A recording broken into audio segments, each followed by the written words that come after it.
Ani Bojo, hello everyone, and welcome to NAISA North Virtual 2022, Sustaining Indigenous Liveliness, hosted by the Dechinta Center for Research and Learning.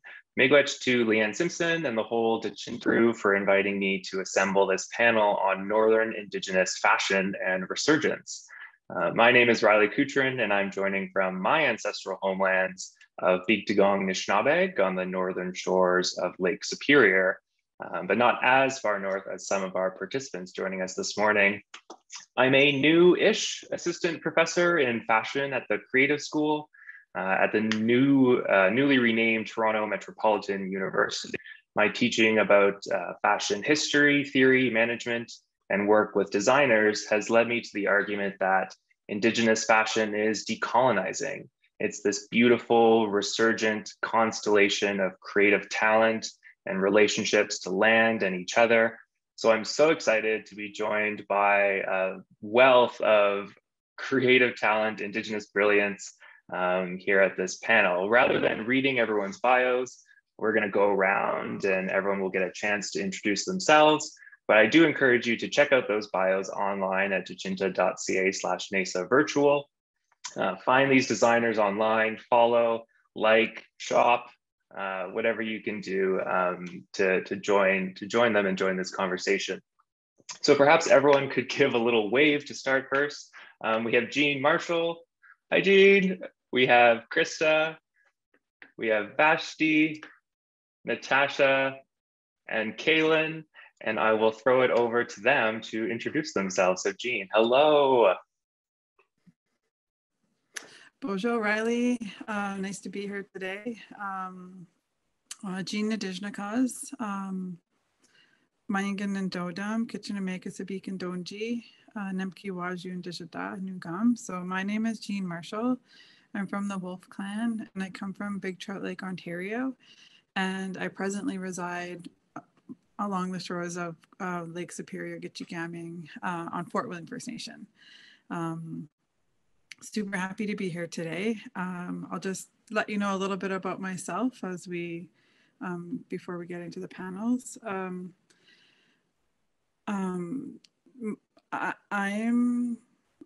Anishinaabe from Northern Ontario. I am of mixed blood, so I am also English, and I'm trying to think of how I define myself. I'm a maker of things. I'm an artist. I work with beads. I work with leather. I work with quills. That's the kind of work that I like to do. I want to sort of start by sharing how my journey began.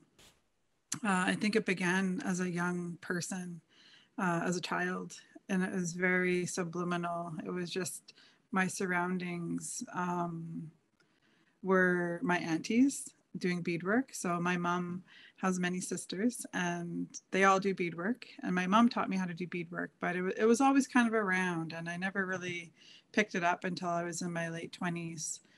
But that's how it started. The smells of hide, you know, like I grew up in the city. I want to acknowledge that as well. My family comes from Northern Ontario, like far North Ontario. There's 49 communities that are fly-in communities under Anishinaabe Oski Nation. So Big Trout Lake falls under that Treaty 9. It's an Ojibwe language speaking community, but I did not grow up there, but that's where all of my family is from. I grew up in the city of Thunder Bay. So I really like to acknowledge that because, well, it's a lot of who I am and people always think that I grew up on the res up north and I didn't. So my journey has been very much learning about who I am and where I'm from and doing the art and being a part of, you know, Indigenous fashion is a big part of that for me later in life. But I wanted to just sort of, yeah, I think that for me, it's the being 46 years old now, reflecting on little Jean, a lot of what happened between then and now is what shaped me to be exactly where I am today. So when I was, let's say 7 or 8 years old, I was surrounded by colorful things like beadwork, shiny glass beads, you know, not knowing that I was absorbing all of that.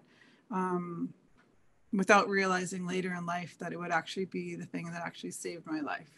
So going into, my 20s and like early 30s, that would have been like the time of life where I'd say those are my lost years, referring to years that I kind of went down a path of a negative place, being disrespectful to my body, my mind, just with drugs and alcohol. So when I was in my 30s, I transitioned and I started to do beadwork. And so my mom taught me to do beadwork as a teenager, and it was really boring. And I was totally not into it. And yeah, when I found myself in this place, I needed to ground myself, and it was working with my hands is what grounded me in the work that I do today. So today I work with a lot of artists in the community here. I really love working with youth, artists who are just starting out. I really like to encourage them and support them in any way possible. So the exciting thing for us is we're going to be heading to Indigenous Fashion Arts Marketplace in June. So there's a group of 20 of us that are going there, and it's a mixed group of people. Some of us are older and experienced, and some of us are brand new. So it's a really complimentary group of us who are going to be helping one another out. I think I'm going to leave it at that. I'm looking forward to hearing from the other participants and excited for the rest of our conversation today.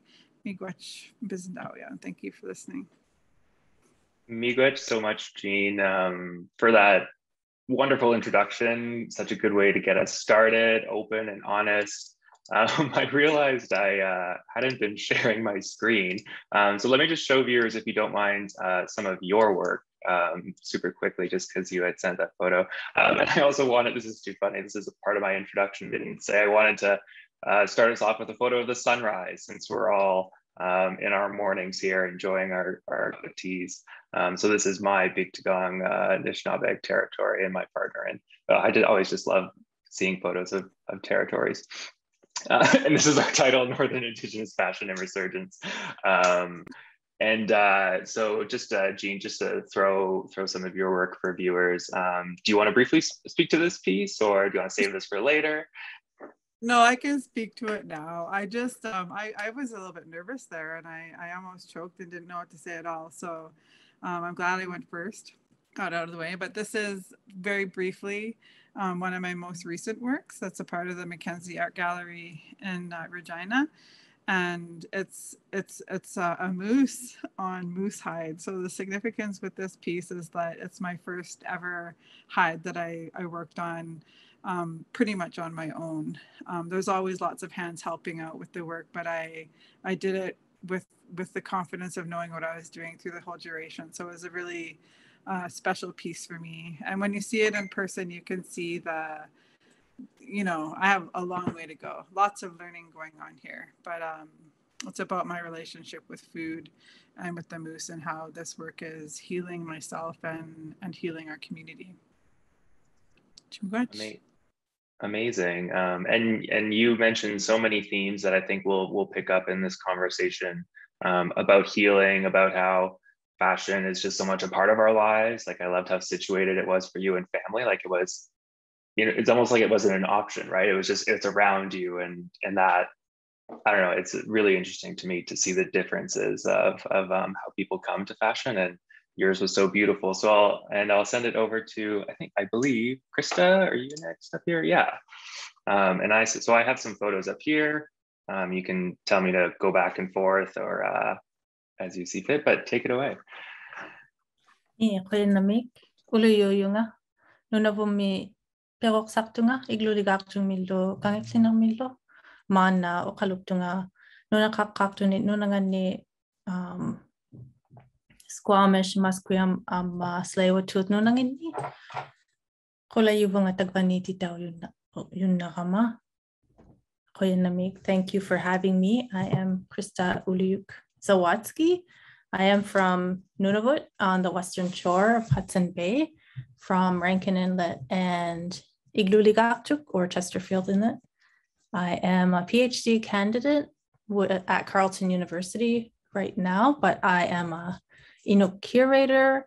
I identify as an anthropologist and researcher, and a writer and a maker. I don't really identify as an artist per se, but I do make a lot of things. And I really love how, Jean, you mentioned your learning was really subliminal. I've never heard it described that way, but it's so perfect, because I had the same kind of childhood where making and sewing and art and all of these things were around me. And that's where my first learning was just being around it, right? Like you were saying. So thank you for sharing that. That was really beautiful. I think that for myself, you know, my background, I'm kind of on the same boat. I was taught how to bead when I was a teenager. Before my sister's wedding, we had beaded her wedding amauti. And I remember thinking the same thing. This is so boring. And we were even like camping out on the land and like beading leading up to her wedding. And I just remember thinking, I want to be at home. But now I love it so much. Like I bead almost every day. And I continue to be surrounded by these wonderful things, including, tools. Like I'm really grateful that in my community and in my family, we continue to be surrounded by all of these things, the tools that we need to make things, like here's a stretcher and ulu, we use our ulu all the time. And, it wasn't until I was in my 20s that I really took it seriously to learn to sew, because in my community and across Inuit Nunat or Inuit homelands, a lot of Inuit still do a lot of our sewing, especially for our winter clothing. And a lot of Inuit still do sealskin work, caribou skin work, fish skin, tanning and that sort of thing. And we still make a lot of our traditional clothing. And I feel that we're really privileged in that sense, that aspect of our culture has always been so strong. And in recent years, I've been really exploring beading and beadwork. And you can see in the photo, if you want to switch the slide, this is some of the work that I've been doing is, we have this beautiful beadwork where there's these panels of beads, but they go on to this particular type of clothing. So one of the things that we were doing last summer was to learn or relearn how to sew this garment, but also to do the beadwork along with it. Like we wear this garment on its own. It's what we use to carry our babies.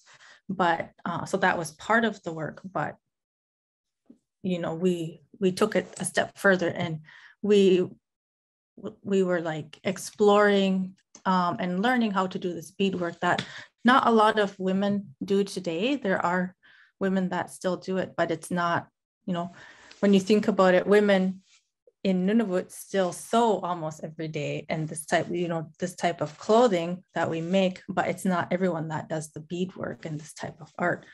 But part of that work is exploring these motifs that are on the beadwork, because a lot of this beadwork was done, in the late 1800s, early 1900s.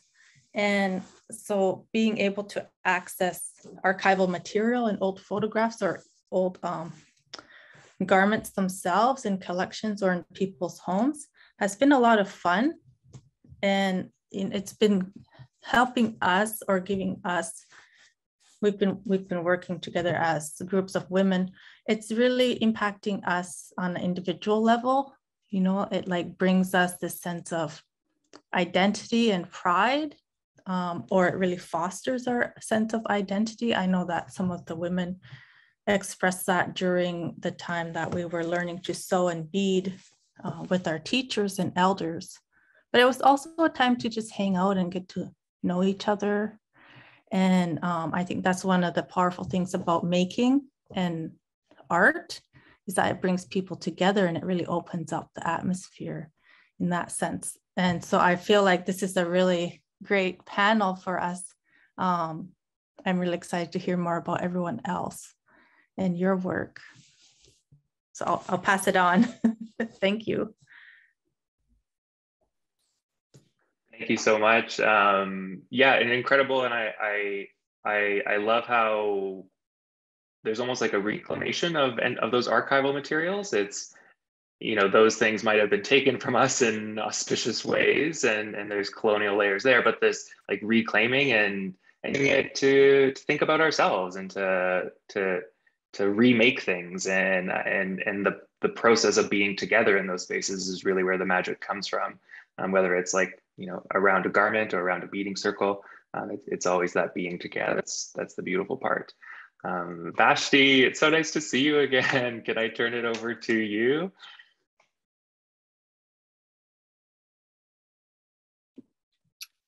Hi everyone. Esi Vashti Etzel Guya Shuta Dene Casca Dene Lasta Tuflitlini Dene Lasta GoldenEye Designs Deonanasik. My name is Vashti Etzel. I am Shuta Dene and Casca Dene. I come from the unceded traditional territory of Ross River, Yukon. I am currently residing in Faro, Yukon, which is also unceded traditional territory of Casca Dene. My family originates from Northwest Territories of the Sawtooth region.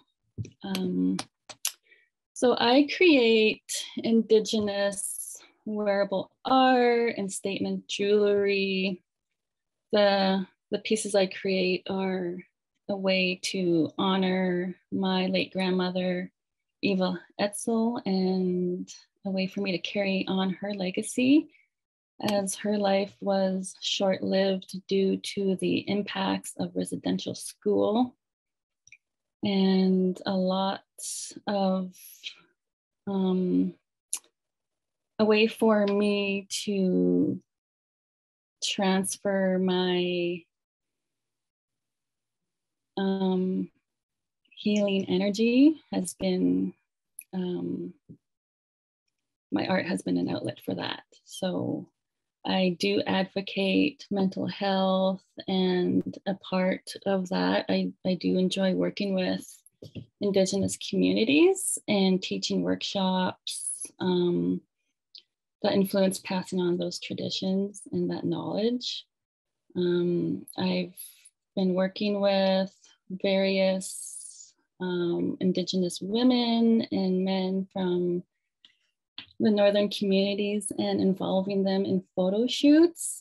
And it's been a lot of fun working with many women from across the north and really strengthening those relationships and that sisterhood and those bonds. It's been so essential for our communities and our growth.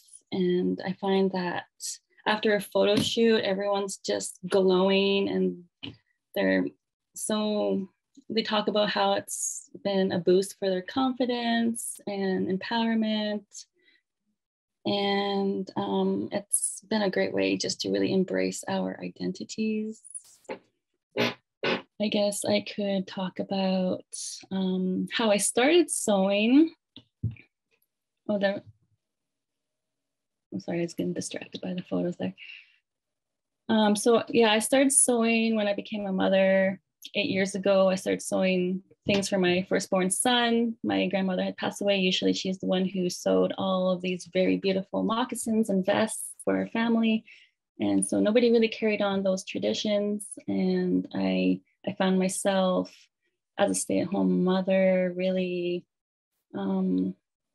leaning towards connecting with my identity and wanting to sew. So I had all this time on my hands, and I learned how to sew moccasins for my little boy and a vest and a traditional baby strap. And that led to me sharing these photos on social media. And I discovered that there was a demand for some of these items as people were messaging me asking for custom orders. And that's how my business started. I then started expanding my my goals, I guess, and applying for the Yukon Arts Permanent Collection. And you see my mitts here. Those mitts were called the matriarch mitts, which is named after my late grandmother. And a way for me to carry on her legacy was to dedicate these mitts to her and our family as a piece that will preserve our identity and our family name. The mitts were based on a childhood memory of the first time I saw a humming bee in my mom's garden. I was only 7 years old, and my mom had a big, beautiful garden in Ross River. And the first time I ever saw this little like hummingbird bee, I thought it was like the hugest bumblebee in the whole world. And I got super excited, and I ran and told my mom about the bee, and she explained to her what it looked like. And she told me it was a humming bee, also known as a hawk moth. And so that image there is based on that memory as a child and dedicated to my grandmother, and is now part of the Yukon Permanent Art Collection. I like to take practical items that our ancestors used as like survival clothing, such as mitts, muklaks, the things that we use to keep warm, and create wearable art pieces with a story and meaning behind both pieces. And I enjoy harvesting the materials from the land and incorporating those into my artwork, such as caribou hair tufting, porcupine quills, hometown moose hide, birch bark, all those beautiful things. Masicho. Masi miigwech fasti.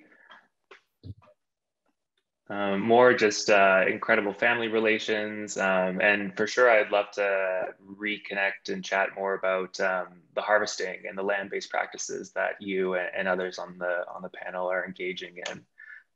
Natasha, I think you're up. Hi. So my name is Natasha Peter, and I am from Ross River, Yukon. I am a Wolf Clan, Casca First Nations.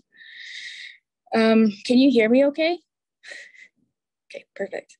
Yeah, I've been doing my artwork for 5 years. And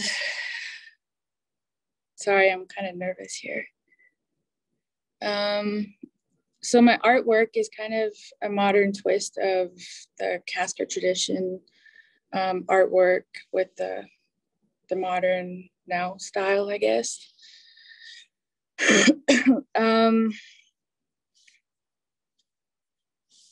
Right now I'm living in Whitehorse, Yukon, and I have been there for 11 years. I have been doing my artwork for 5 years now, and I just officially made it a licensed business in September of last year, 2021. But when I started this business, it was just, I decided to quit my mining job and to go back to school to do nursing.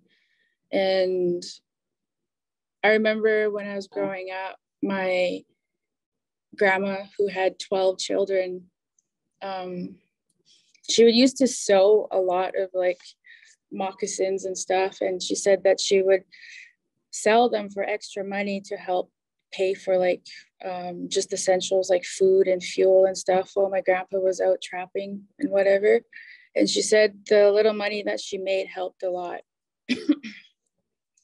So I kind of thought of that. And when I went back to school, I needed to make extra money. So I started doing what she told me when she was having a hard time or whatever. Anyways, little did I know, after like a year or two of creating jewelry and clothing and stuff, it was healing me from the addictions that I had, because I was really bad into it. And then it just grew on me over the years, and a lot is what has been self-taught, and I just kind of remembered of what my elders had taught me when I was growing up. And yeah, and my business's name's Casca Dena Designs. And the reason for that is because there wasn't only one particular Casca elder. There was a lot of elders that had taught me what I know now. So, and a lot of them aren't alive anymore. So using Casca tradition is, I guess, carrying on the tradition that my elders had taught me, if that makes sense. And I'm a single mother of a 3-year-old, so it's really important for me to carry on the tradition that I know to pass on to her, so she could pass it on to her tradition or her generations when growing up too. And I really do find that learning your traditional skills is very important, because this day and age, we're losing it, I find. And a lot of the younger generations, I guess they're losing it as well. So me doing my business and putting it out there, it's encouraging them to know that it's very important to stay in touch with your traditional skills, because the new generations, we're losing it. And yeah, I guess my clothing too, I use a lot of the granny hankies. I incorporate that because majority of, or all of my grandparents are not alive anymore. So when I create my clothing with the granny hankies, it kind of makes me feel like that they're here with me when I'm creating a piece.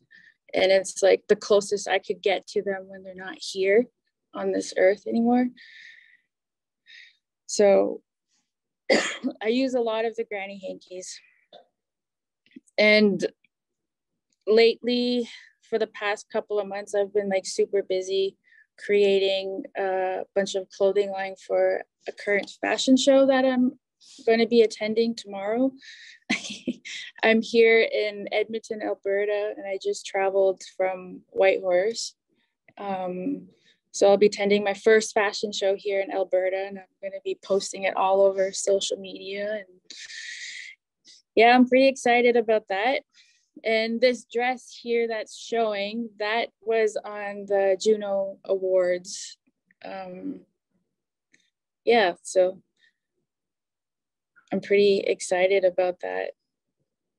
It was random how that had happened too, because I was just sewing and getting things ready for my fashion show. And then a lady had messaged me and she's like, I want a dress for my Juno Awards that's coming up. And I made a dress like this, and she really loved it. So I ended up making a piece for her. So yeah, you could switch to the next photo if there's any.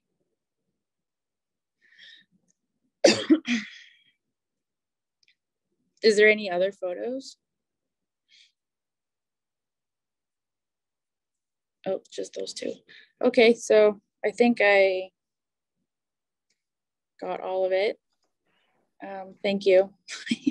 Thank you so much. And thank you for attending a panel the day before a fashion show. That is wild, knowing everything that the stress and yeah, just thank you.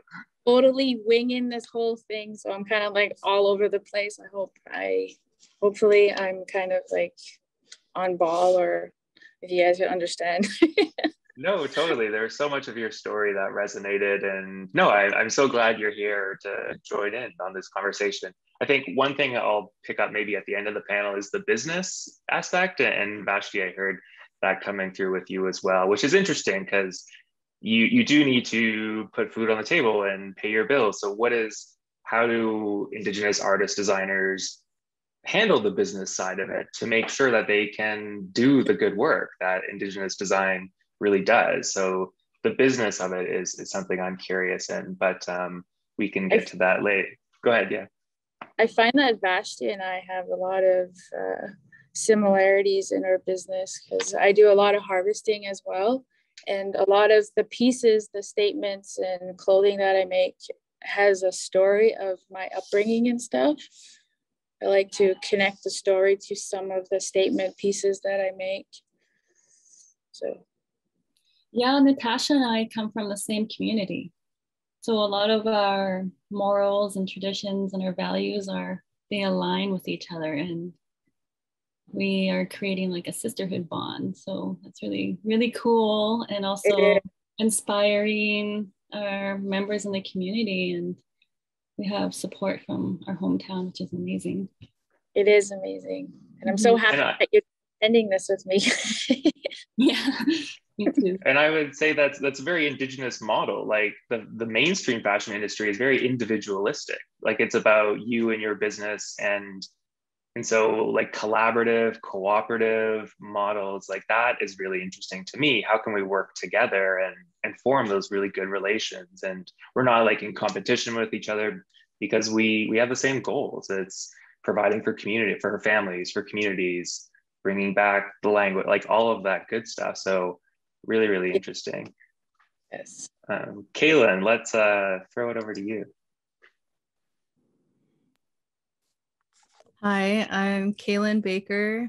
I'm a Northern Shoshone and Tlingit artist and designer in the Yukon. I am from Pelly Crossing, but I'm based out of Whitehorse. I am a member of the Crow Clan. I create wearable art, like stories and memories that are also statement pieces. I like to blend traditional techniques with a modern flair. I work mostly with jewelry, but I'm branching more into designing full outfits, mastering sounds, and turning my work into tech at the moment. I just finished a fashion show yesterday, and one of the outfits that I created for a Canada Council grant got featured in there, and that is the outfit that you see on this young Northern Shoshone model.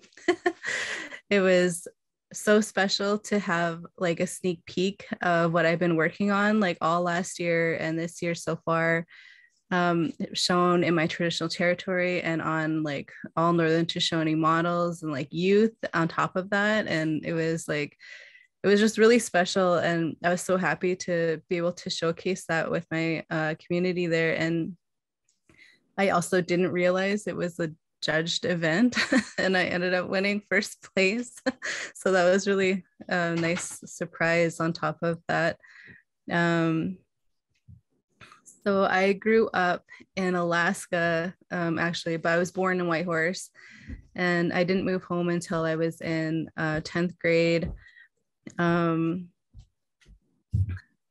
once I moved home, it was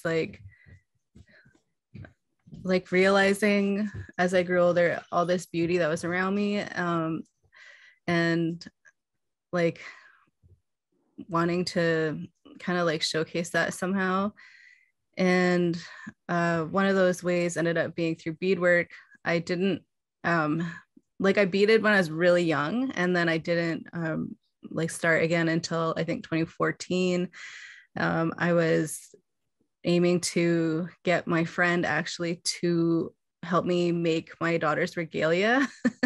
And she convinced me to bead her belt, and she would put it together. And then after I finished the beadwork for the belt, I just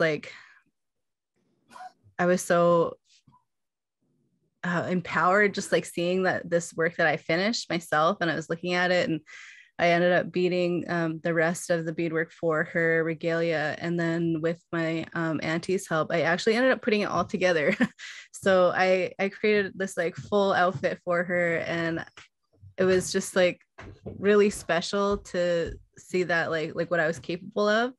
And like from that moment on, I think I really got kind of like addicted to like seeing a finished product, and to like realize that something that lives in my mind can be brought to reality. And I wanted to like do that with so much more. But I didn't like bead full time by then yet either. After I'd finished the outfit, my best friend Heather Dixon owns Dixon Designs, and she at the time was making these headbands, and she asked me if I wouldn't mind to like do beadwork for her, and she would pay me like for doing the beading, and then she just put the headband together and sell it. And it was like exactly what I needed at the time to really like help fine tune like my style. I don't know, like I just, because I see everybody's style is like unique to them and their experiences. And I wasn't sure what mine was yet. So I experimented with like so much stuff. And one of them was my mom's style. And she's been going to art school since I was really young. I went to like some classes with her, not like, as a student, just because I didn't really have anywhere else to go sometimes. So like they would allow me to sit in with her.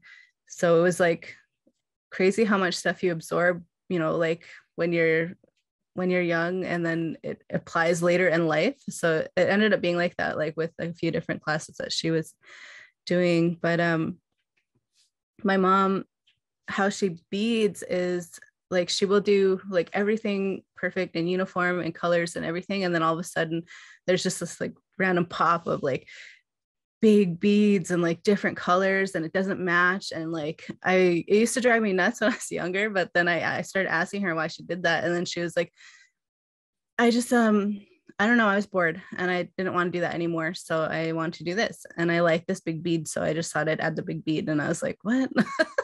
But I didn't realize how difficult that was to do until I tried to do it, and like I couldn't, because I was like, oh, it's not random enough. Like I was just trying to like overthink it.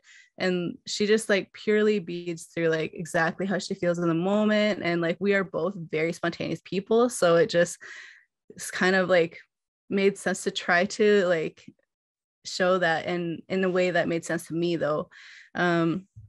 So I like ended up kind of like learning so many things from Heather, which was amazing, like learning how to work with quills the way she does, and incorporate like gemstones and stuff to like elevate the work to another level. And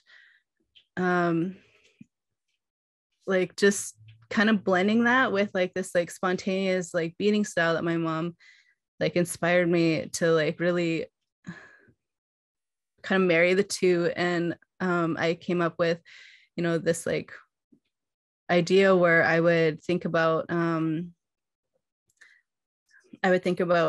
like like stories or like memories that I have when I was growing up, and just like trying to live right in every single curve and every single like petal and every like leaf to like bring that story to life, but like just one thing at a time instead of trying to plan it out as a whole. And then like, oh, also when I first started beading too, it was so funny. I actually really hated it. I was so frustrated, and I kept poking myself, and like I got like a little cut from the thread, and I was so angry, and I'd like text Heather in the middle of the night and be like, I'm gonna cut it up, and she'd be like, don't cut it up, oh my god. So it was just so funny to know that I went from that to doing this, and I bead every day and I love it, and I couldn't imagine anything else. And also like another big thing that was like really important to my style here was my cousin Rain had passed on in 2016. And like when we were gathering as a family, I had my beads and I was sitting there and I didn't know what I was going to make yet, but I was like thinking about him, and I was thinking about like his like, he was pretty crazy, like not crazy, but like he was just wild. So like I was thinking about like maybe like a storm, and like how there's like light and dark in the storm, and then, you know, even in storms there's like little patches where sun shines through. And I kept thinking about this design, and I just started creating like spontaneously, and I ended up creating my signature rainstorm design. And then later in 2017 I ended up bringing that into play, but thinking instead of a circle, what it was at first, into like a floral, so that like it just really unlocked something else while I was grieving. And it was like he was like, you know, like showing me that there's so much more I could do. And then I think from there, that's when I was like, really like, if I could think about him and create this design, like, I wonder if I could think that about myself and create something. So I ended up doing a piece of work that was like my self-portrait in beads, but it was just using florals and like bringing across, or like assigning, you know, colors and patterns and stuff to things about myself that I was thinking about. Yeah, and that's kind of also how I started going into like the stories and memories, and really thinking about who I am and where I came from and what I grew up seeing, and how I could, you know, bring that across. So right now, what I'm doing is I'm a part of, and well, I'm going to be doing an artist residency in Montreal. I'm actually leaving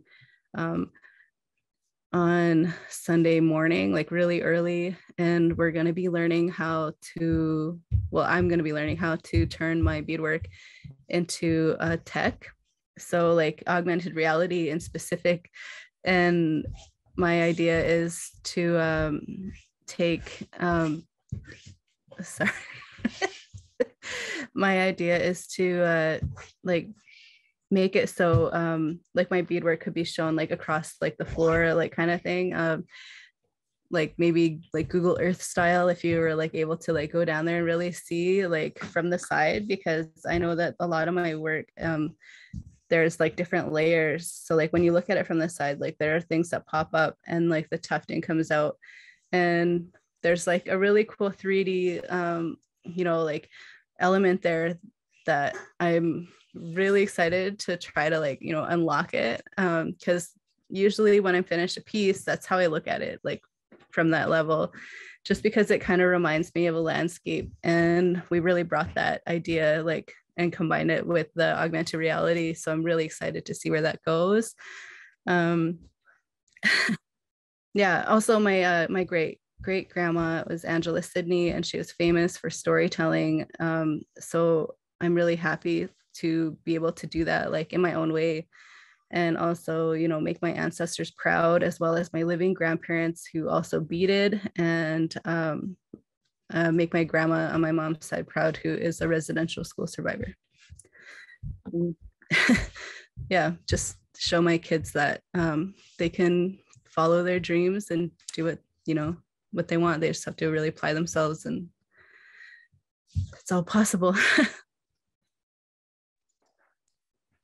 Miigwech, that was also beautiful. So none of you liked beading. Everyone hated beading at the start and then learned to love it. That's what I'm noticing here, a trend. I just wanted to say I love this fashion show image on the left. Indigenous Fashion Arts Toronto is coming up soon, but I've been thinking a lot about how important these kinds of shows also are, right? Like there can be the big events in urban centers, but these are just as important.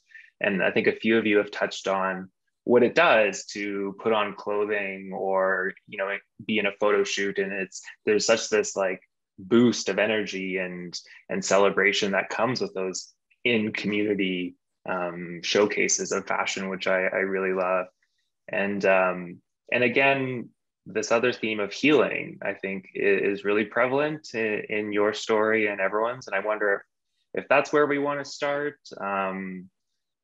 or we can touch on land, or perhaps land as healing. But I do just want to open up the floor to anyone, because I saw a couple people jotting down notes, or if you have any ideas or questions that are coming to you right now.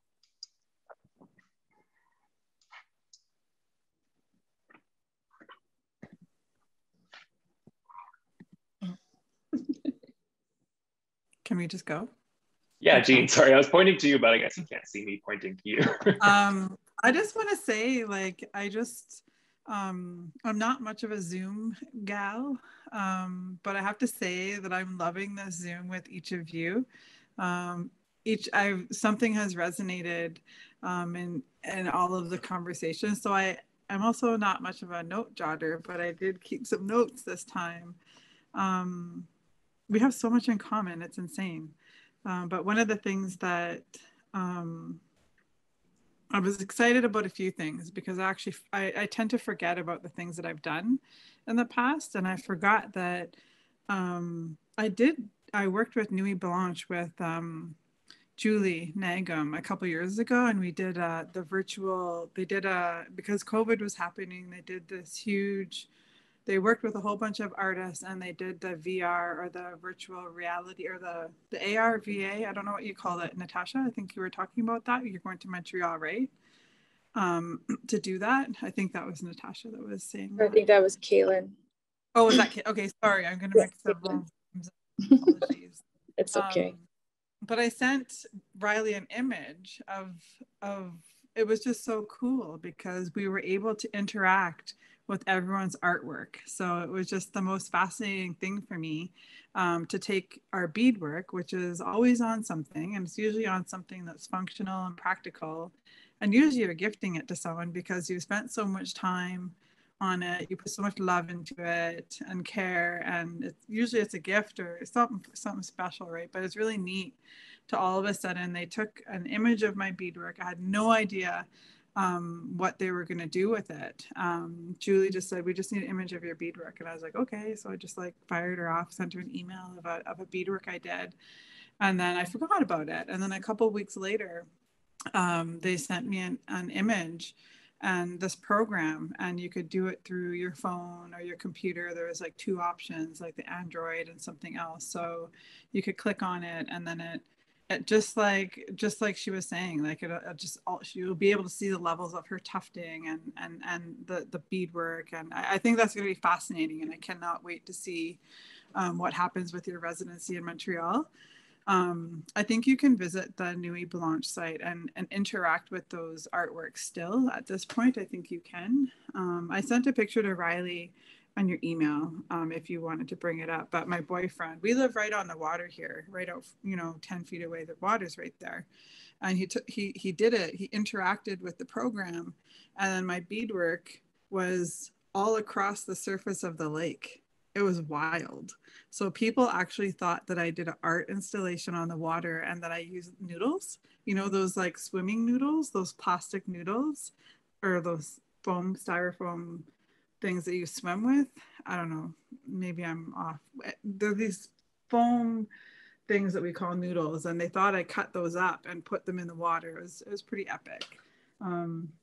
Yeah, I just wanted to say I'm really excited for you with that. And then also like the common thing of like being children and absorbing whatever it is that you absorb when you're a child. I think that we absorb the positive more than anything. And I think that positive stays with us, and that's what brings us through later in life. And also like the concept of why did we start? I started doing this because I had no job. And like I needed something, and I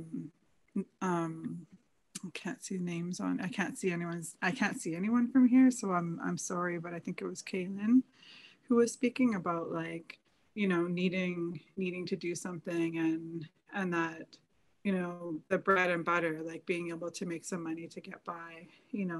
That's always been something for me. Beadwork has always been kind of like a side hustle when I've really needed it. It has been such a gift in my life. And also a lot of elders who I've worked with and watched, they always say like, if you work hard and you practice and you get good, you'll just keep getting better at it, like just keep doing it. And then of course, always passing it down to other people. That's like critical, right? Like, you know, like how many people have you taught how to bead? Or how many people have you taught to bead without even knowing that you're teaching them, because they're just watching you do your work, right? That's what I love about beadwork, is that it's kind of like this magical art form that you can pack up in a little baggie, or you can, it's so portable and accessible. And I think that's why the younger generation is thriving with it right now. Okay, I'm done. I could go on, and I'm not going to. I tried to find, it wasn't in my inbox, the photo, and I was like desperately trying to Google, but maybe by the end of this presentation, I'll be able to bring it up for viewers at home. Did anyone else want to jump in? I've seen that photo on Instagram. Yeah, I know which one you're talking about. It was circulating everywhere. It was so cool. And that just, you reminded me of something that I was just recently involved in. There's like this puppetry show in Whitehorse that just happened, and they featured my beadwork as a background that was projected on to like a back screen overlaid over these like paintings, and they digitized my butterflies and bees, and they were like flying across the screen. It was so cool. So that's some of the things that I'm going to be doing more of. So yeah, just these little things that I forget to mention that comes up, but yeah, I totally resonate with absolutely that. I think we're going to be seeing a lot more of that, Vashti. Like, think people taking our beadwork and doing bigger things with it. It just seems to be what's, and even on the clothing, like look at what you're wearing. It's beautiful. You know, I love fabric. that. Jamie Okuma and Lauren Goodday, and then Kaylin's coming up with some things too. I think it's so important that we see that more and just regulate that. So many exciting intersections with tech, and like even this Zoom panel, that this is possible. That's a really, really interesting point. I think, when could we have ever assembled so many Northern Indigenous artists and designers together? I think that's really interesting. I hate to be devil's advocate, but do you worry about putting your artwork out in that way? Or is it just, are the stories and values that go with that artwork, is getting that out there, the main point? Or do you ever worry about that kind of tension? Krista, do you want to go? Sure. I think definitely, cultural appropriation is a big issue, right? And that's something that we're always worried about. One of the things that, and this is something that always comes up in one way or another when at home, when I'm speaking with artists or makers or elders, and it usually comes up through sharing patterns. Like, we always talk about, do you have a pattern I could borrow, or do you have something I could use to make, I'm always asking people, because my kids are growing so fast, do you have a pattern that would fit my daughter or my son? He needs a new parka. And so it always comes up in that way, in that context, in my community. And then the discussion usually goes to like, well, how do you ensure that you don't copy someone when you design your clothing? And then that conversation often leads to, well, how do you ensure that you do it in a respectful way? And I've had a lot of these conversations with elders, and if it doesn't come up naturally, I'll bring it up, because I'm really curious too. Like, how do you design something in a respectful way that you're not copying someone? Because in my culture, it's, you're not supposed to copy someone exactly. So then when you have like social media or the internet, what does that mean about sharing your designs? Or do you share your designs because you're scared you don't want people to copy you, sort of thing? So, I think this is a really important question and conversation to have. And it's not necessarily the same across the board, but cultural appropriation definitely is a big issue. So I appreciate that that question. I think that I'm interested to hear what other people have to say. sounds like, so there are, the personal intimate relationships that you have, but then there's also what you put out there. And maybe that's helpful in teasing out. There are things you keep in your family, in your community, and then there are things that you put out in the world. Yeah. But yeah, It's this idea of like refusal, like refusing to, like, most Indigenous people have been researched over and over and over again, right? And then there's this idea that as an Indigenous person, you refuse to share certain things with the researcher, right? To save, it might be sensitive information or material and that sort of thing. So it's really interesting to think about it in that way. Like, what are you refusing to share in terms of, or in regards to saving it in a sense, or saving it for certain people? I think this is like a fascinating conversation that we're having, because it's a huge issue. It's so important to know what we're doing and to think about it, because I think the critical thinking around of this is it's just some people aren't thinking about it. It's people are being empowered. They're learning to do beadwork and they're doing all these things. And I've had a lot of people message me on the Instagram, which I'm not super active at, but I signed up on Instagram because of my niece. It was a way for me to see what's going on in her life, and she responds to me right away there. But I found myself getting like hooked into it and like kind of getting too much into it. And I could see the younger generation is like real into it. And some people my age are too, but I think it's influencing people so much. And the conversations I've had with other makers in my community here, we've talked about, like one of my friends, she had someone outright copy her bead designs. And, it was a big deal. It was something that she had made specifically for a family member, a regalia. And it was a big deal, and to be respectful about doing things, for myself, my designs, if I make something for someone, for a ceremony or something, that's just going to that person. It's like a one-timer. It's never going to be seen anywhere else. That's it. I just feel like we've talked about like people who don't have the skills to draw or do their own designs, right? They'll just go onto Pinterest, or I've had people say like, your designs are all over Pinterest, like why do you put them there? And I'm like, I never put them there. And they're like, we know it's your design, but your name isn't there, but we know that that's your work. And I'm like, oh, okay. So I didn't get too carried away with any of that, but I think that's when it becomes dangerous, like when things are just like out there and out in space. And I'm losing track of the thing that I really wanted to touch on. The identity. So like each of us in this Zoom session, we all have our own identity with our beadwork, even if we're from the same territory. Like I'm from Anishinaabe territory here, and so there's many of us beadworkers, many. And there's a family that I know, that the Twants family, they actually have beadwork within their family that is symbolic of their identity. I could spot their beadwork at a powwow and know a relation because of the symbols that are in their regalia. And the same with the Gustafson family. I know their florals. They belong to them. You know what I mean? So if someone was to be like, oh, I really like that, and then culturally appropriate it, like they'd get called out really fast because it's so embedded in our identity and who we are.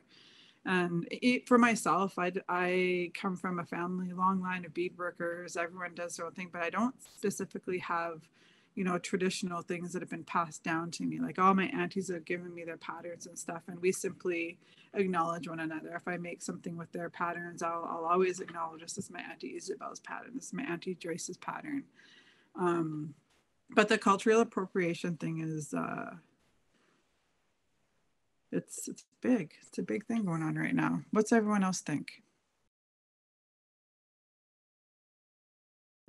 Yeah, I think it's like a huge risk that we're taking with sharing our beadwork with the world and putting trust out there. I know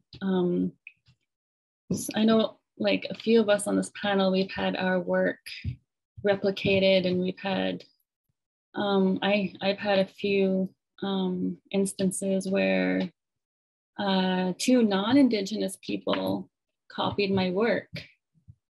Exactly. And it shattered me, to be honest, because that's like that's your vision. That's everything that you have inside that you're putting into your piece.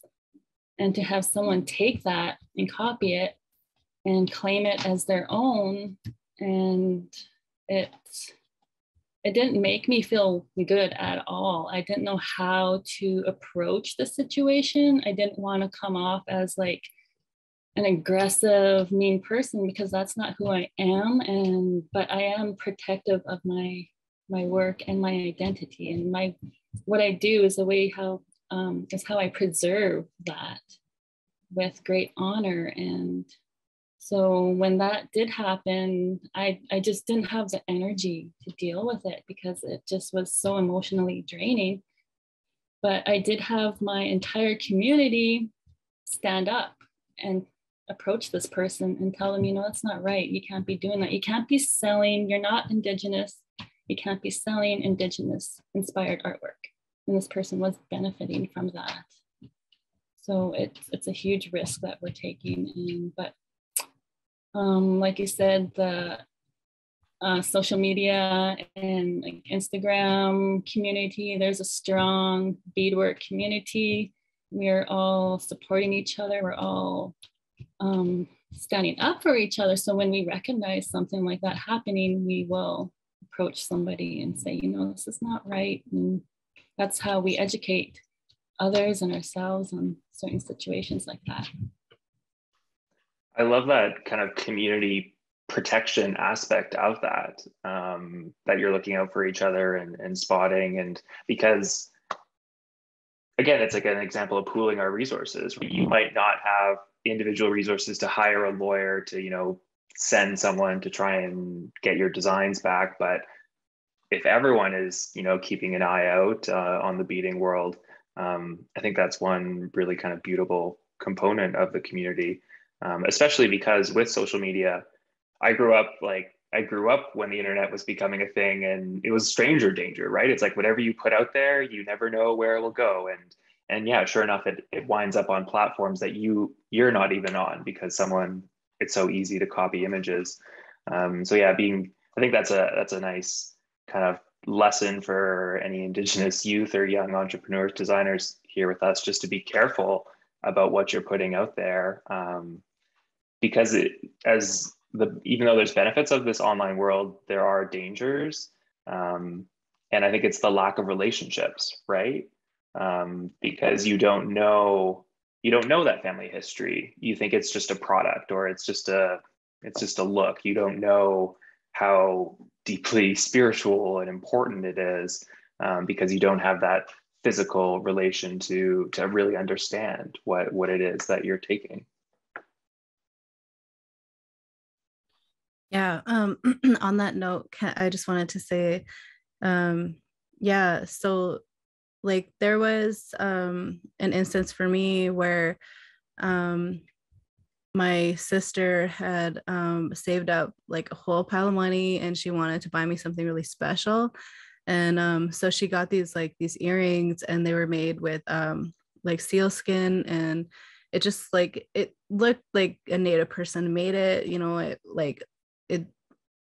I thought, and so did she. And it ended up being not that. And I didn't realize how much it was gonna like affect me, and like kind of like hurt me, like to think and be so proud of these like earrings that I was going to wear, and I promoted it on my social media, and I have like thousands of followers, so I felt like bad for doing that even too, and like I didn't know, and I felt bad that like my sister had to feel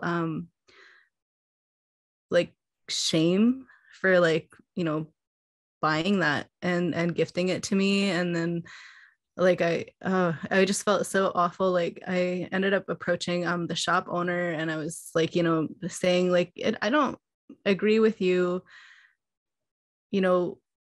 selling and promoting as being, like a Native ally, and selling Indigenous art, but also selling Indigenous inspired, because that kind of is like contradicting, like, I don't know.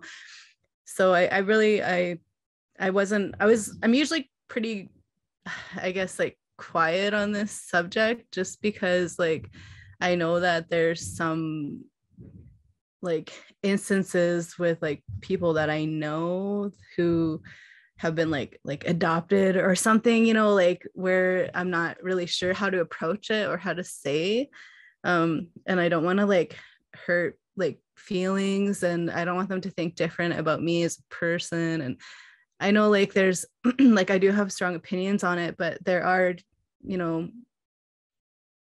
areas where I'm not super sure what to say or how to, like feel or approach it yet.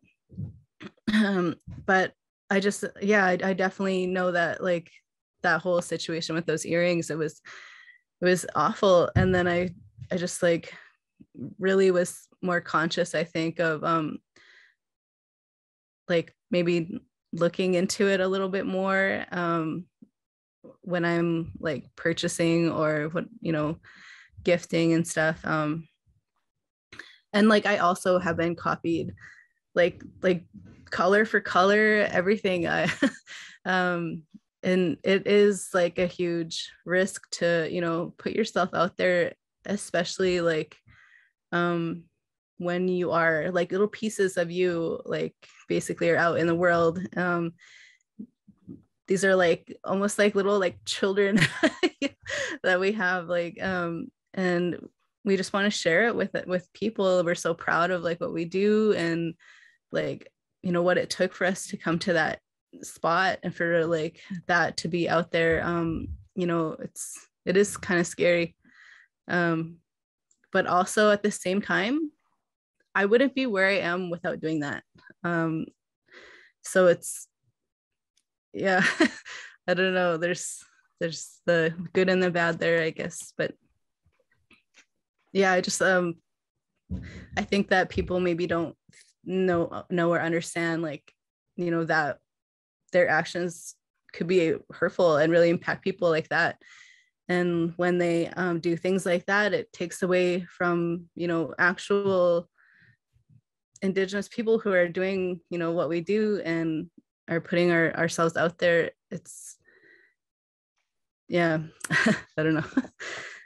I think that what I see the most in my work is that there's just so much depth to Indigenous fashion. It's not just clothing, right? It is language, culture, traditions, histories really come through the fashion. And so when it is taken, it does cut deep, and those emotions are so raw, and rightly so. And what I would argue is that it's just like a continuation of colonialism, right? It's just more theft, and maybe it happens in other ways and it impacts different generations differently, but it's still theft, and it's still threatening our sovereignty and our rights as Indigenous people. So it's just as serious, I think, as any other form of colonialism, and that's why it is so complicated and can be hurtful.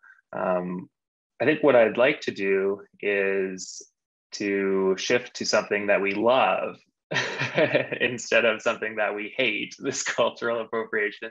But if we could talk about land in particular, and maybe it is the northern land that you're on, maybe it's and I'm just gonna throw this photo up here. This is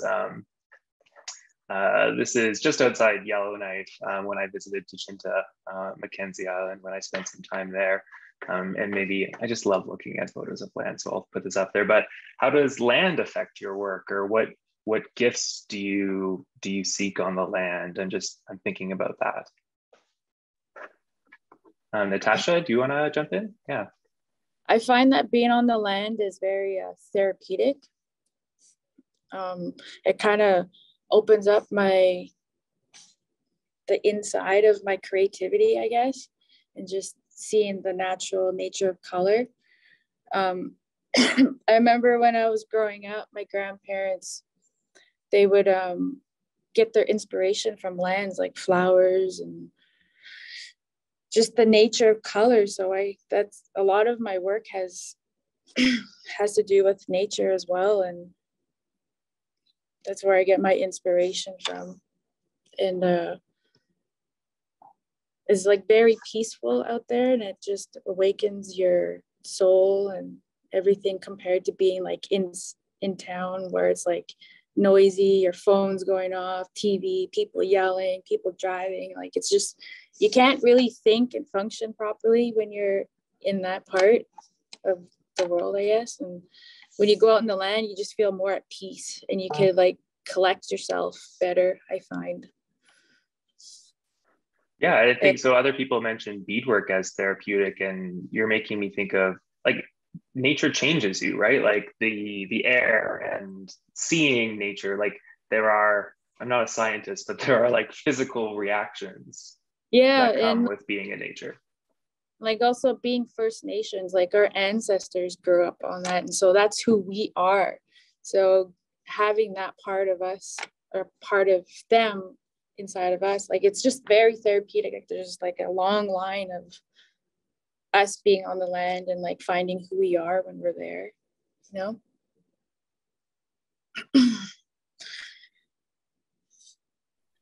I have something.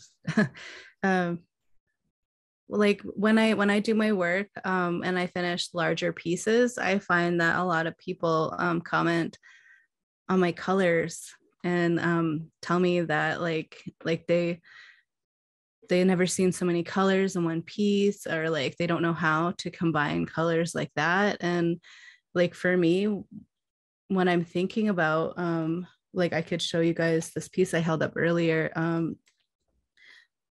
So like specifically what I was thinking about was hunting experiences. So, you know, like out on the land, you'll see like the colors shifting. So I included a lot of those colors. I was thinking about even like fireweed that's like dying, and I was trying to incorporate that, but not only what I see out on the land, like plants and stuff, but I thought about the time of day that you would go out to go hunting, and like you'd see you know, a sunrise or sunset even.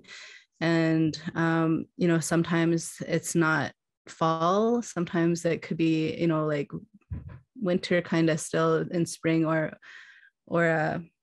you know, in the winter.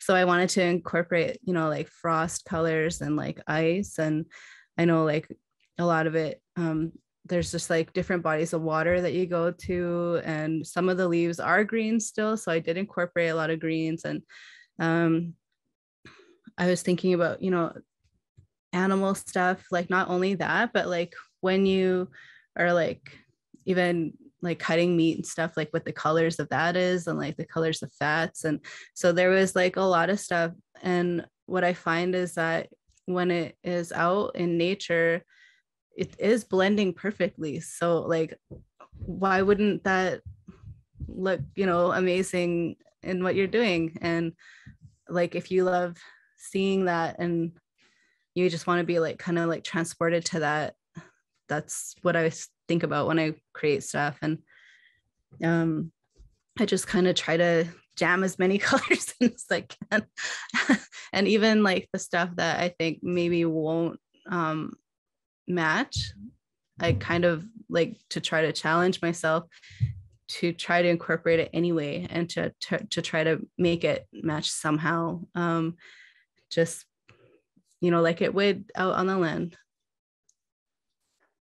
Nature's the best palette. I love that, getting inspiration from the colors of what you see. And also that like it requires you engaging in those activities. Like to get inspired by the blood red of cutting up meat, you need to be out on the land doing those activities. And so it you know, gets you outdoors, as well as provides that creative inspiration. Krista or Vashti, any thoughts on land in your work? Yeah, 100% inspired by our land. I grew up in the bush, right, since I was a little baby. So we have so much history and so much stories on the land, and you know, those are embedded in our traditional territories, and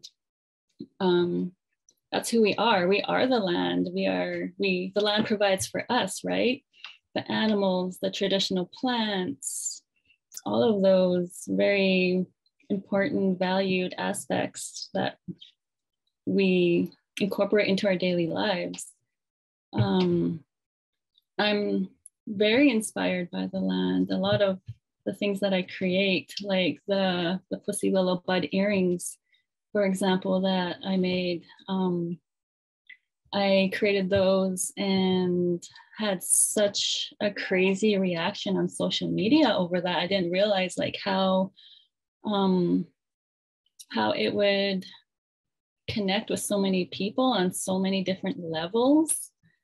Like it's a medicinal plant for us as well, and a lot of us pick those willows with our family members, and they have so many sentimental memories with their grandparents or their family members. And I've been incorporating traditional medicines into my statement jewelry for quite some time now, and I find that a lot of people are resonating with that, and they just find that it's like so healing to have that into your life, to wear a statement jewelry. So it's just so natural. It's part of our life. It's so hard to explain, you know.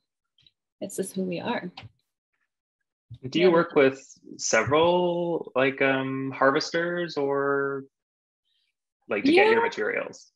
Yeah, family members. Like I grew up watching my family harvesting medicines and skinning caribou and moose and tanning hides.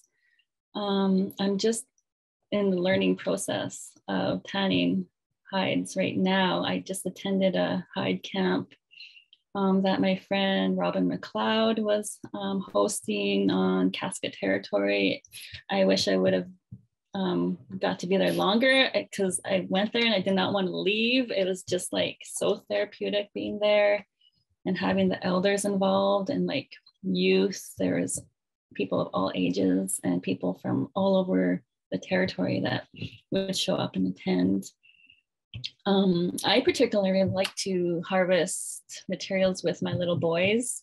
I have 3 little boys that I bring out with me and my partner, and we go out on the land and they'll watch me peel birch bark and pick medicines. And that's where I get a lot of my inspiration, is when I'm out with my little guys on the land, just sharing that knowledge with them.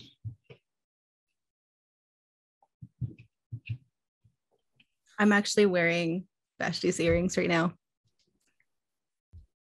They were inspired by fireweed and bumblebees. Oh, the porcupine quills that are in those earrings. We chased after a porcupine with a towel on the highway, just outside of our community here. So that's yeah, I love it when my partner comes home and he's got like a shirt full of porcupine. I'm like, it's better than flowers. That's so fun. Krista or Jean, I know you just wrapped up a hide camp last week, maybe? Yeah, we had a week-long hide camp. So it's the third hide camp that we facilitated here on Fort William First Nation. And I want to acknowledge Danae Now, the collective. I did a month-long residency in Banff about 4 years ago.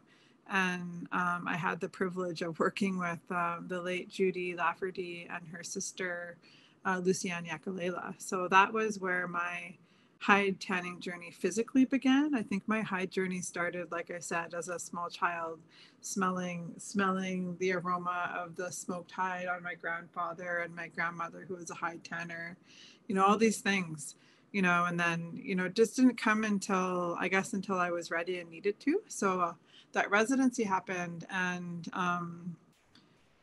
I couldn't find anyone here in nearby to help me do this. So when that came up, I jumped on it and was so happy to get in. And I went to the residency, and I pretty much just watched and listened and, like, you know, tried things out. I was super overwhelmed because I didn't know what it was. I didn't know the intensity of what it takes to tan a hide from start to finish. So we actually did 2 hides from start to finish in that month-long duration, and there was about 20 participants, and we worked, you know, like 8 in the morning till 5 p.m. Like it was intense. And also weather conditions take a toll too, right? So I'm just so happy that fast forward to now, like 4 years later, with the help of them, you know, you never know. I always think this is so neat, like as human beings, whatever it is that you're doing in life, you are influencing someone, and you don't even know. And I don't think they realized how much they influenced me. And I still want to make gifts for them and send things to them to thank them, because this journey that they planted a seed, which brought me back to my community to want to do what they did there.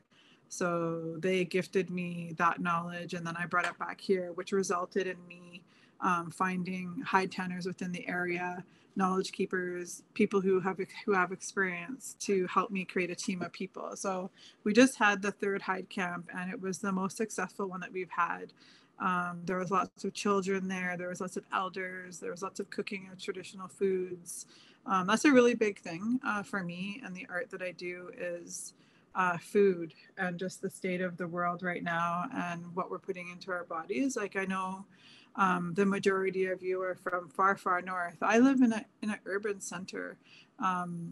It's not that easy for me to go. I don't trap and I don't hunt, but I will gladly accept wild foods at any time. I don't think I'll ever be a hunter. The hunters bring me the hides, and I work the hides, and I feel like that's my thing. That's what I do. That's my role in my community, is to do that. I don't need to do all the things. I've had people say, oh, you don't go get the moose yourself. And I'm like, no, I absolutely do not do that.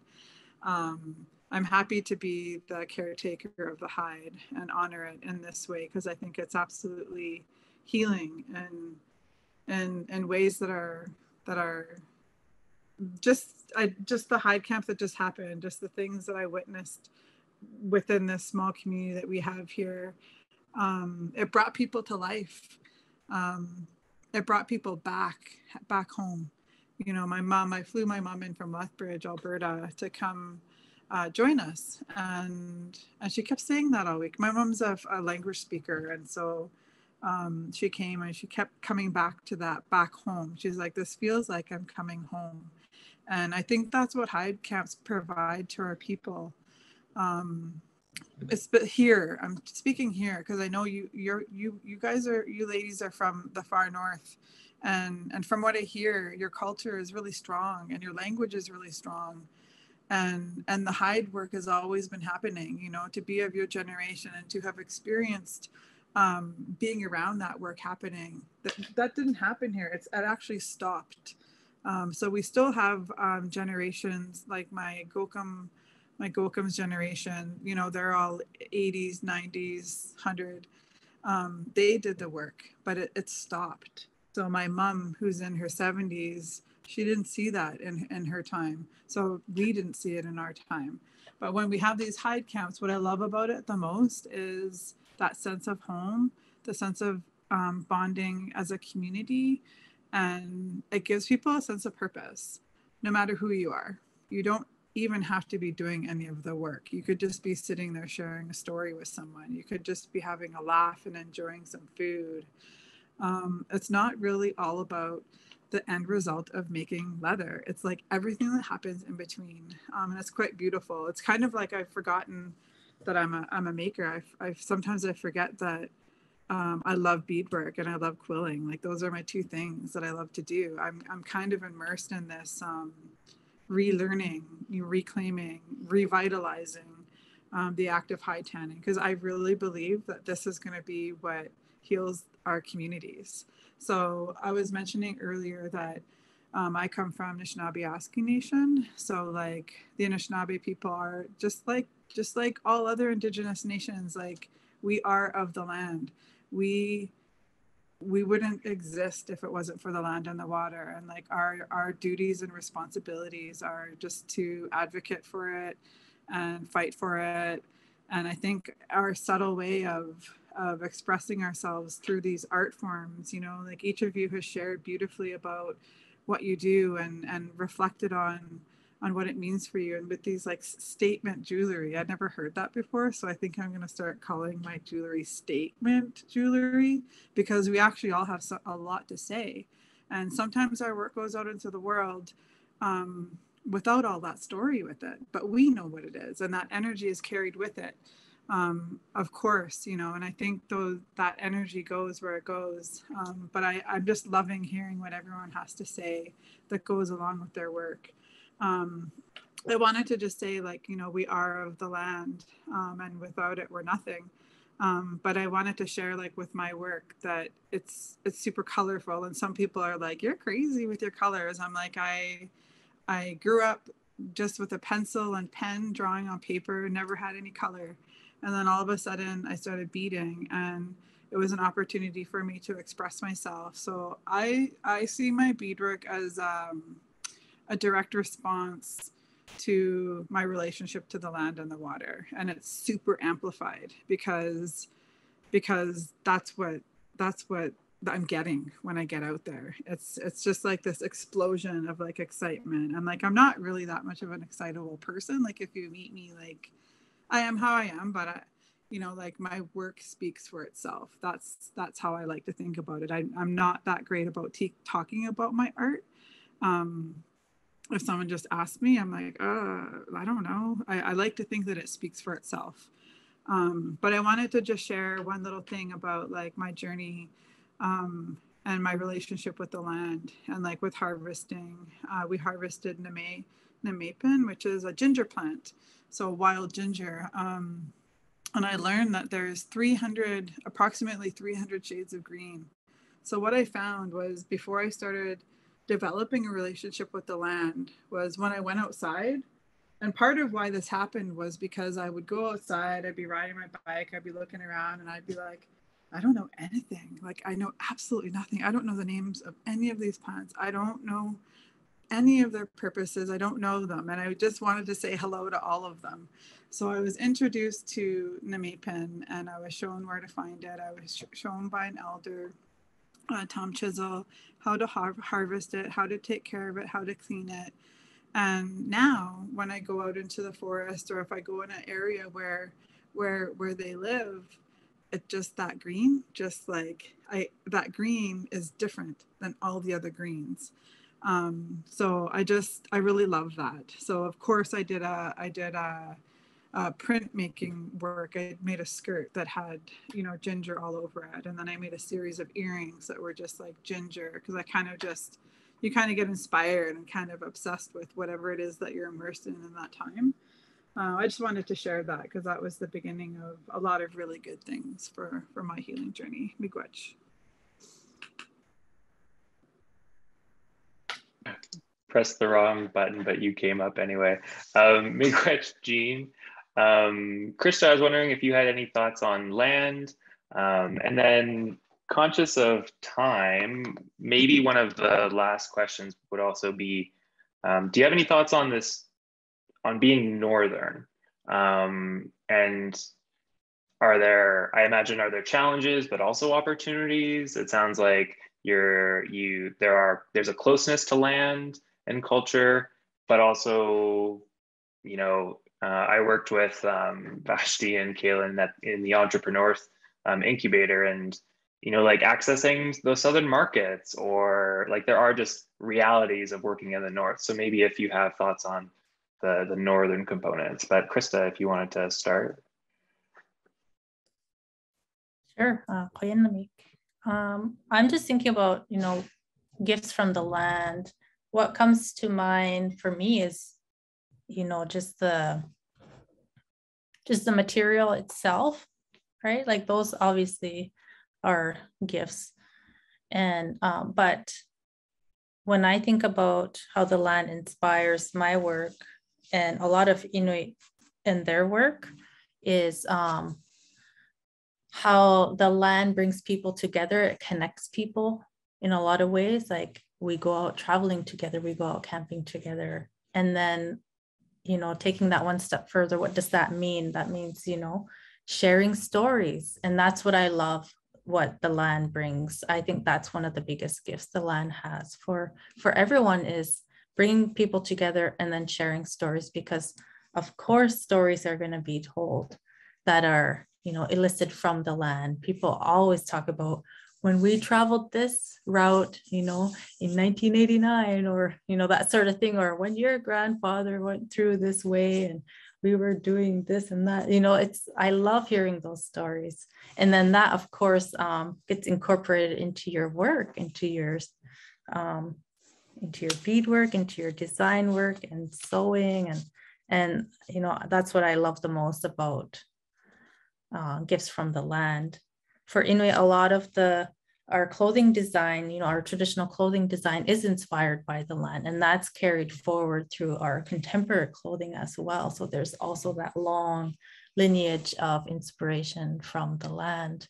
You might not see like direct linkages when you look at Inuit clothing design. You might not say, oh, that looks like a caribou sort of thing. Like we don't like design a caribou right as a motif into the clothing, but it might be inspired by caribou in some way, or beluga whales, that sort of thing. The shape of our hood, the long hood on our Duilik Amotik I've heard has been inspired by the shape of the beluga whale. So there's things like that are subtle, that come into our design.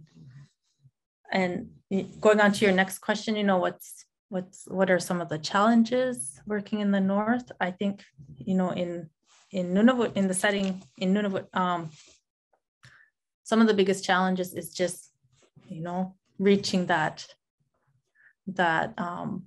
audience or those communities outside of Nunavut. Nunavut doesn't have highways in or out or in between Nunavut. So that's a big challenge for a lot of things. But then it limits people who want to maybe go beyond traditional pattern making or traditional clothing or design, and take it to something more contemporary. How do you do pattern making outside of our culture? Well, you have to kind of go outside Nunavut to access those resources. But what's been working really well in Nunavut are these community sewing groups or sewing workshops that happen a lot. And that ties into, cultural resurgence and, the maintenance of our culture. So I think those things have been working really well. And a lot of people have taken those workshops and then taken it to contemporize their designs in a lot of ways. And I think that's really inspiring. Amazing. Yeah, it's I never thought of, any school of fashion, like the colleges and the universities, they're all very Southern. A really interesting point. Kaylin or Vashti, any thoughts on this? Or Natasha? For me, I think there are things that I would like to experience, like the Santa Fe market, but it's kind of like difficult for me to do that because I'm so far like up in the Yukon, and I have 3 children. So it's hard to find, ways to do that. Like I'd have to like fill out like a grant or something, like just to pay for, you know, the months where I'm creating work for something like that. And then being able to go down to there. Sorry, my son's playing in the background. And yeah, even when I'm buying materials or like beads that are not, you know, here, if it's from the States, I have to pay duty on it. Like just, you know, shipping up here is crazy too. So there's a lot of nice things about being up here, but it does have its challenges.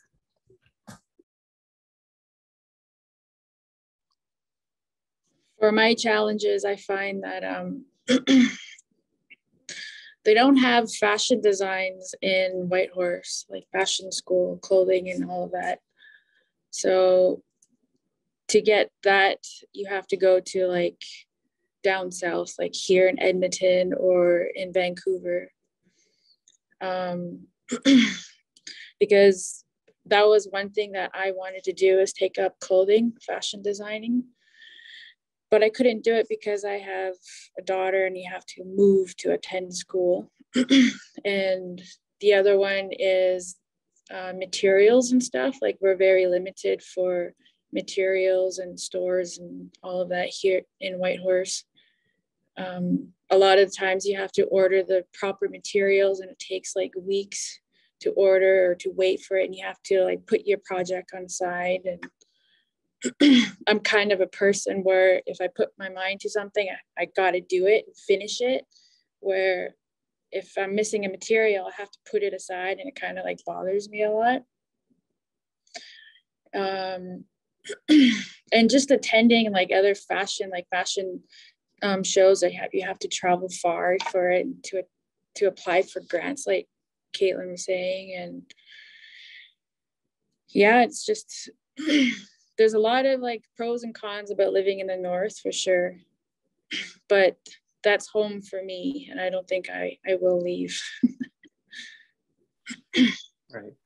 Well, Miigwech, I'm hearing that loud and clear about the fashion schools, because I think there is a role for us to play about, and we've been learning a lot in the pandemic about, you know, studio-based courses that had to move online. And so you have to like send materials out to students, but it's possible. I think the pandemic showed it's possible to do that. Or how can we collaborate in other ways? Like, can some of our professors come visit you for a month and do workshops, things like that? Like, that's really piqued my interest. Vashti, sorry, Natasha. Sorry. The fashion school that I tried to apply for, they wouldn't do anything virtually. You have to be there because it's like hands-on and everything. Yeah. Yeah, that was a challenge too, is that you can't, like, some students might have the machines required, others don't. So we had to kind of figure out a way where there was like a revolving access to the studios. But no, like one thing I really believe strongly is that fashion should be everywhere, right? So there should be fashion schools and fashion shows in all communities. That's a thought. But Vashti, any thoughts on the North? Yeah, basically just touching on what Kaylin and Natasha said, that like our resources are so limited. If we want to elevate our skills and our knowledge in fashion, we have to leave our communities and the territory and travel south, which is very challenging for us as we are mothers and self-employed, and COVID restrictions, and it's so challenging. We don't even have a fabric store in Whitehorse. We have Walmart, but we don't have an actual fabric store. It's so like when we are working on our projects, we need to plan accordingly and like order all of our things online like a couple of weeks prior. If we run out of like a certain material or bead and we need to have like a set deadline, then we're kind of screwed in that sense. But so it's always good to like have a good stock of what you need. But it would be so great if we can bring, like you said, those resources to us and come spend some time with us in the North for a month or so. So because like some of us, we don't have the machines and all those things to like sew fur together, or heavy duty sewing machines for like leather. There's like so many cool things that I want to learn and do, but I can't just travel across Canada. I can't just drop my life and just go and do that so easily. But if we can find a way to do those things up here in the north, then that'd be great. I know that the Yukon University just launched like a Yukon First Nation arts program, and they had like they had a little fashion show in Mayo, Yukon, where they showed off all their garments that they got to make, like parkas and things. So they did learn some basic sewing skills, but it'd be super cool if we can just elevate that program and for the whole territory. That'd be so cool. Yeah, no, I see such a role for those schools and Yukon University, because it is a massive expense. Like if you're talking the leather sewing machines, the regular sewing machines, the sergers, like it'll to build that whole suite that you could, you know, fill an entire school with all that machinery. We are approaching our time, but I'll ask for final thoughts from everyone. I thought I would there's so many, I feel like this time flew by and we could have an entire conference on just Indigenous fashion. We should. I'll shout out Indigenous Fashion Arts. They have panels coming up in June. But thank you so much for all of these conversations and threads. What I heard strongly today was the role of family and the personal nature of Indigenous fashion. Indigenous fashion as healing on that personal journey, healing oneself, but also healing one's family and community. The importance of the tools that we use, the importance of land and how it is both the material and the inspiration for what we create with those materials. We didn't touch so much on the business, but I think that's really important. I see a need for collaborations and thinking about supply chains. Right? Like you shouldn't have to rely on the Walmarts of the world. Like what would an Indigenous fabric store look like, right? Indigenous owned, Indigenous operated. We are supplying the fabric for everyone. How can we collaborate and strengthen that supply chain so that benefits everyone? We didn't really touch on this, but intercultural exchange, right? Sharing teachings amongst our nations, even if we are so geographically diverse. So international exchanges. One question I also had was just the intersection of Indigenous fashion and education, because you know, I experienced high tanning as part of Dechinta's programming, but so I just see so many opportunities for fashion to teach, right? And it's about everything: language, culture, being on the land. Indigenous fashion connects all those things. But so we can go around once more and say goodbyes and any final words if you have it, or just well wishes. But Jean, you were up first in that rotation at the start. Oh, okay. I just want to say thanks to you, Riley, for being such a great host. It was nice to meet everybody. Yeah, I don't think I have much else to say. Miigwech to Dechinta for hosting us today.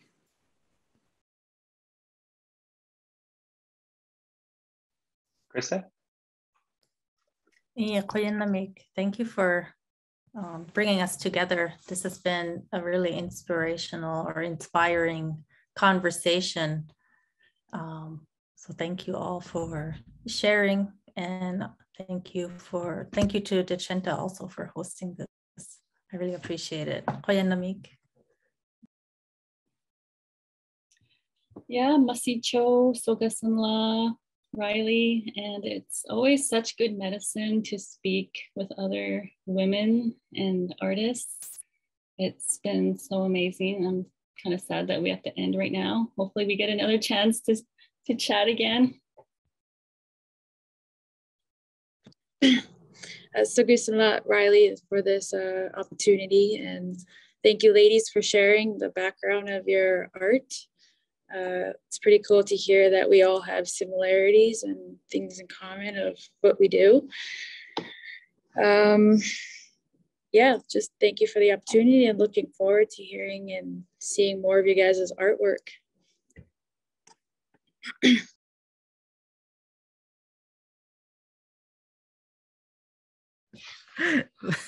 My kids keep talking to me. I'm like, go upstairs. Thank you guys so much. I love having talks like these, and like just hearing about just how you guys like think about things. And I do think it was really cool and like special to hear how we are all like connected in one way or another. And it would be so cool, like, you know, to even like meet you guys all. Like, I just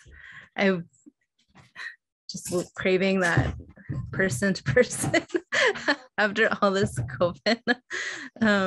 And yeah, just really happy to be a part of this.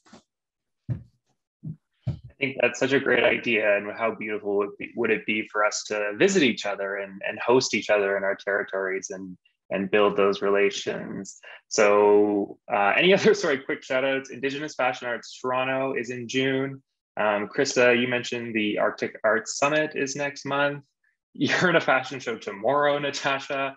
So I think just the message is to find Indigenous fashion designers and follow them, because there's so many things going on. And as a final note, we put out this invitation for Northern designers, and we got this incredible panel of women. And I don't think that was wasn't a coincidence, or it was a coincidence. It was important that Indigenous women and I mean Two-Spirit, as well as I identify, came together, and we need to do it more often, I think, chatting with each other and building these good relations. So Kichimi Gwich, thank you so much, NAISA. Thank you so much, Dechinta. This is us signing off.